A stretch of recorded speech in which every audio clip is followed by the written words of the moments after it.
Sup, Sexy Peas? Welcome to Sexy Peas, recipes to give you confidence in the kitchen.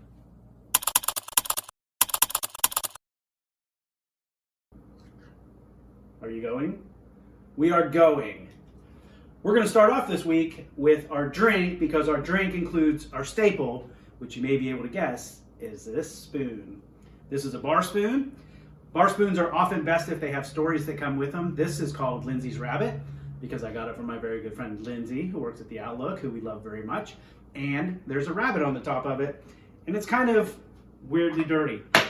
You know, Lindsay, that makes a lot of sense. So today's drink is a highball, very simple. We're going to use our measuring technique that we learned early on about just covering the ice with alcohol and then filling it the rest of the way up. So a highball you can make with ginger ale or ginger soda or club soda, and then it just takes a little slice of lime on top. So we'll start off with just some ice in our glass. We'll go with 2 because we're using highball glasses. All right, and we're just going to use a whiskey. If you want some homework, look up why sometimes it's spelled with an EY and sometimes it's spelled with just a Y. It's very interesting. So we'll get to the top of our ice. Top of our ice. Couldn't see that one very well. And then I hope this is a twist off. It is, thank goodness. I'm using ginger ale because I'm a big ginger ale fan. So fill it the rest of the way up with ginger ale. You don't have to get it to the very brim, but give it enough for some flavor. And then, those are even. We're gonna add a slice of lemon. I didn't wash this, so give me a second.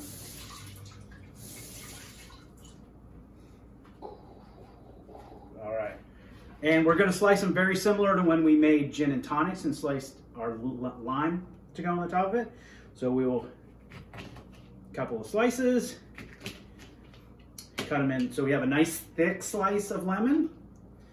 Cut it in half. So now we have a half slice, and then we're going to cut it this far through so it sets on the edge of our glass. Very simple. Boom. And boom. Sitting on both of them. Then we're going to use Lindsay's Rabbit and just stir it up so that the whiskey gets mixed in very well with the ginger ale or club soda or ginger beer. Try them all, see what you like. Now if you want, that's the way you serve them. That's what they look like when you serve them. If you want, you can squeeze the lemon in. I would recommend that if you do that, I don't like dropping my lemons in, you can if you want, but if you do that, go ahead and give it another stir, just so you're sure it's good and mixed up. And Lindsay's Rabbit gets some more action, and then, man, another good one. All right, good with that one. All right, our general rule for this week is it's always a good idea, it's usually a good idea to have just gentle music playing in the background, like soft jazz, like elevator music, or anything good. Maybe something by Duran Duran. I don't know. I'm not very current with the music, but I know the kids like it. But I can't have any on in these videos because then whoever owns that music would steal my video because they're dicks. It never hurts to sing along. Unless you really suck at singing, then don't sing along at all. But if you can sing, sing along. That's the general rule.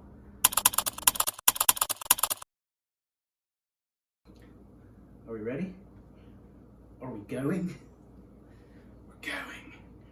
All right, the food for this week, the meal for this week is a pesto chicken. Also very simple. We're gonna take a couple chicken breasts, salt and pepper, put them in the oven for an hour, and then we're gonna heat up just a bottle. It's usually, it's in the grocery store. In the sauces aisle, it's usually by the spaghetti sauces. This one is a basil pesto Alfredo sauce. It's basically just a cheese sauce, but it's pretty good. So we're gonna heat this up, cook the chicken, and then learn how to garnish it with a little bit of tomato. So getting started, I went back to my local butcher and got some really nice chicken breasts. And so we're gonna put those on our foil to cook them. Drop them on the foil. They're 2 different sizes, but that's gonna be okay. If you have any issue with the size, you can always cut them in half. That decreases the cooking time. I'm definitely getting rid of this. Everything I touched with chicken, I gotta wash it with my hands because chicken. So there's all kinds of things you can use to season these. I'm just gonna use salt and pepper. You can use onion powder, garlic powder. Sometimes I'll just use a seasoning salt. Sometimes I'll put on like red pepper flakes, depends upon what I'm doing. This is gonna get a lot of flavor from the pesto. So the only thing I'm gonna do to these is just add a little salt and pepper.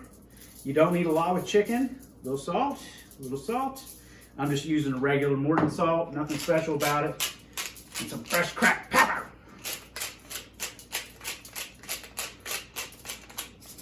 There we go. Then we're just gonna wrap these up. Wrap them up nice and tight. So again, just like we did last week with the pork chops, we don't want to have any leaks. So make sure you get them wrapped up good and tight. Like you're folding a burrito at Taco Bell without the gas. Don't make that face at me. I'll say what I want. It's America. Then we'll put these in the oven to cook 350 degrees for an hour.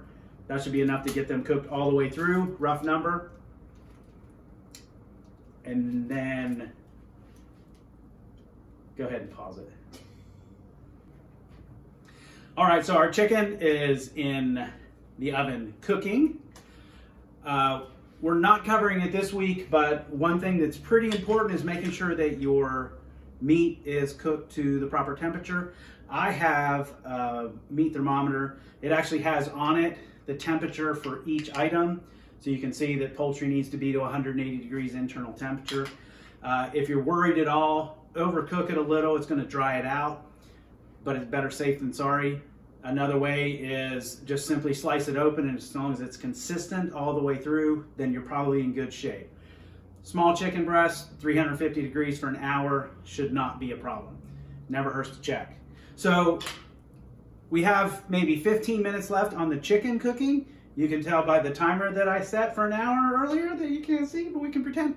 So all we have to do with our pesto sauce is heat it up. Nothing special. So what everybody does, because this is how the world works, emptied into a saucepan. There's a lot more in there, but I'm not going to mess with it.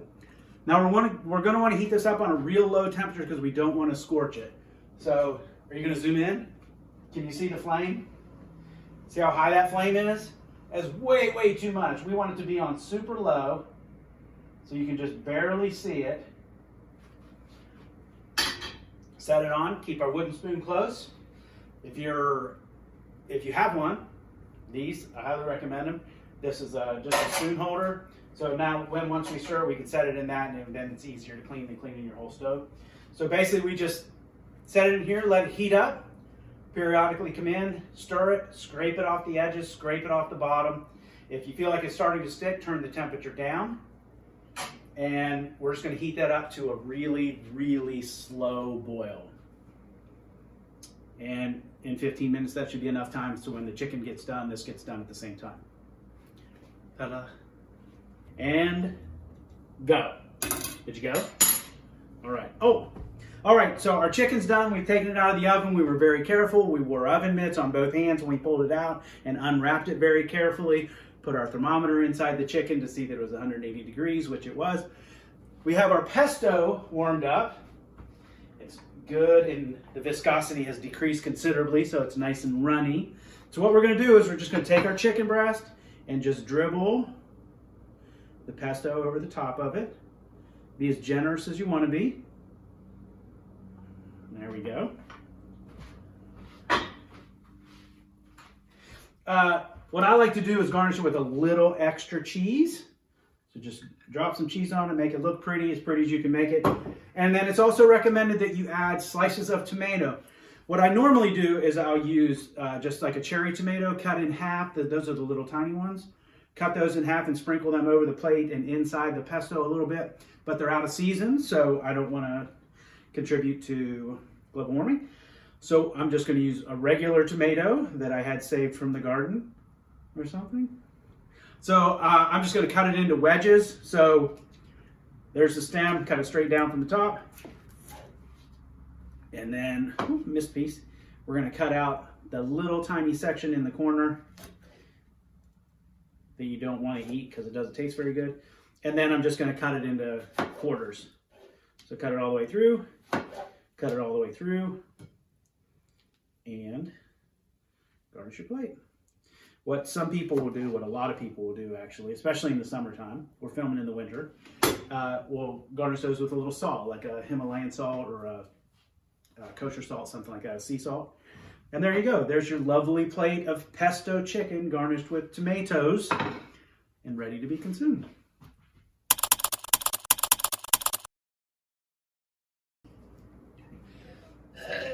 Good one. You ready? Are you recording? Did you record that belch? Yeah, I did. Because she's quite a mermaid herself. So our toast this week is to high winds and mermaids. Oh, and always drink after you toast. Otherwise it's bad luck or something. I don't know. Something like that. Pretty good too. Highball's pretty good. If you want to go faster than the speed that we are going, or if you want to watch old episodes, if you want to get prepared for what you're going to need for next week's episode, you can go to sexapiece.com. It's spelled sexapiece.com. There's a link below where you can click on that. And enjoy the kitchen. We'll see you next week.